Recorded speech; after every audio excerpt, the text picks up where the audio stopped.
While I served on the faculty at the University of Arizona, I was invited to serve on the governor's Invasive Species Task Force. I served from the time the task force was created in 2005 until it was disbanded in 2007. I don't think we solved the myriad problems associated with non-Indigenous species, including problems specific to Arizona. Rather, I believe the task force was dissolved for the same reason it was created: politics. What to call non-Indigenous species has long been a topic of debate and disagreement. When I was on campus in Tucson, Arizona, the species that were new to an area were called invasive species, even if they weren't particularly invasive. They were called non-native, which comes closer than invasive to describing these species. The general scientific consensus is that non-Indigenous is the best descriptor. However, some of my colleagues prefer any term that makes the species sound disruptive, which is why invasive and noxious are often included in the list of descriptors for non-Indigenous species. These species have cost billions of dollars through the destruction of habitat for native species and also more directly.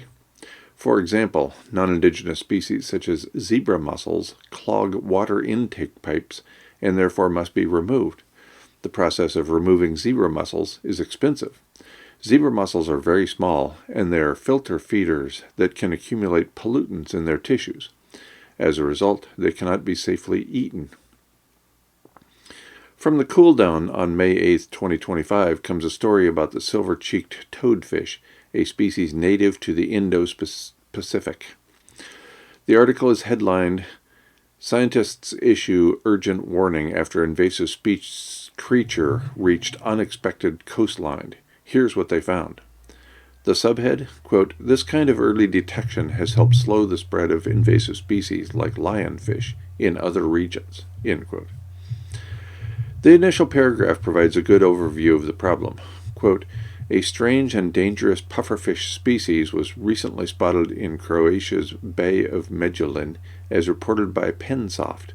This unexpected visitor is the silver-cheeked toadfish, and its arrival marks the northernmost sighting ever recorded in the Mediterranean. It signals an unsettling shift that experts say should concern everyone, from local fishers to seafood lovers."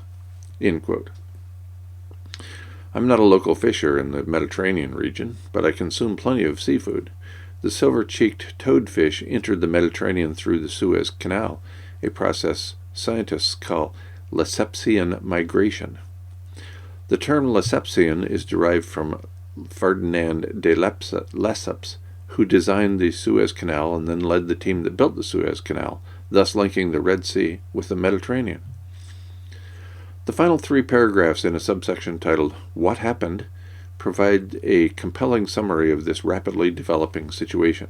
Quote, "Since first appearing in the region in 2003, the silver-cheeked toadfish has spread quickly, and now, for the first time, it has reached northern Adriatic waters.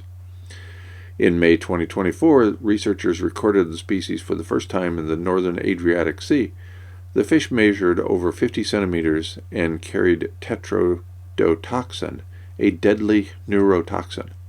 With sharp, beak-like jaws strong enough to bite through fishing lines and even fingers, the toadfish is as dangerous as it is destructive. This invasive species is already making life harder for small-scale fishers by damaging nets, stealing bait, and eating up native marine life such as clams and sea urchins." End quote. If you're not yet convinced that this is a serious problem, the next subsection is titled, "Why is the discovery concerning?" I will read all 5 paragraphs within this subsection. The fish's northward spread highlights how climate change and ecological imbalance are reshaping marine life. Warmer waters and fewer predators are creating the perfect conditions for this invader to thrive. That puts local species, already stressed by pollution and overfishing, in an even tighter spot. When an aggressive invader like this takes over, it disrupts food chains and places more pressure on struggling ecosystems.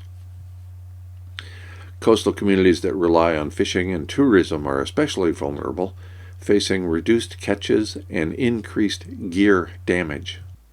With few known predators in the Mediterranean, only juvenile fish and loggerhead turtles have been observed feeding on them. The population of silver-cheeked toadfish is likely to keep growing unless action is taken." End quote. The final subsection of the story in the cool down is titled, quote, "What's being done about the silver-cheeked toadfish?" End quote. In 4 short paragraphs, remedial actions are described. Quote, "Luckily, steps are being taken. Marine experts recommend improving monitoring and reporting systems so communities can respond faster to sightings. This kind of early detection has helped slow the spread of invasive species such as lionfish in other regions. In places battling sea urchin and European green crab invasions, tactics like predator reintroductions and habitat restoration have helped restore ecological balance. People can also play a role by participating in removal efforts and eating invasive species.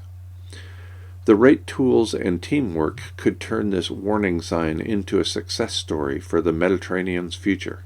End quote. In my experience, the steps that are being taken are inadequate.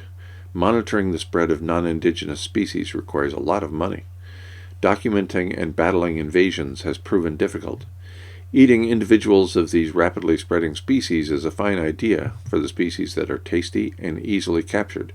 That still leaves a lot of individuals beyond our grasp.